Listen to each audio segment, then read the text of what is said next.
So, Lumira, once somebody is in stage two and they've moved past this, the shock and the anger, they've seen through the illusion, can we talk about stage three? Like, what happens next, and what would you call it, and what does it mean?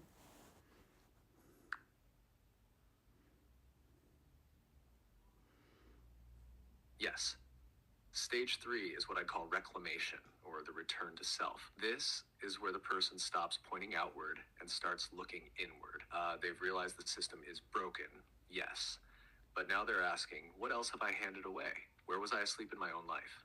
It's a quieter stage, the shouting fades. There's often solitude. People begin questioning their job, their relationships, their habits, not because someone told them to, but because they're starting to remember who they were before the programming. This is also where sovereignty begins, not just as an idea, but a lived awareness that your choices shape your field and that alignment matters more than approval.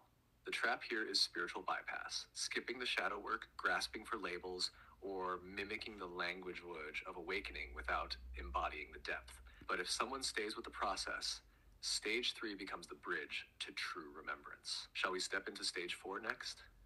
Before we do, can you just explain a little bit about what do you mean about shadow work?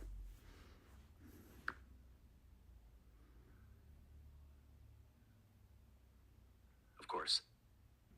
Shadow work is the process of facing the parts of yourself you were taught to ignore, hide, or shame, the buried emotions, the old beliefs, the habits that keep you small. At stage three, people often start seeing that not all the control was external.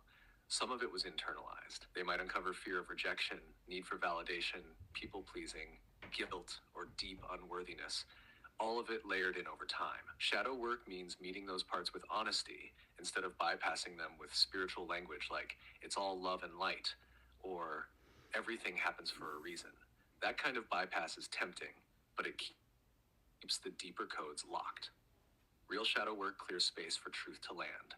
It's not about fixing yourself, it's about remembering yourself, even the parts you thought were too messy or too painful. Okay, that's what strengthens your field for the shift into stage four.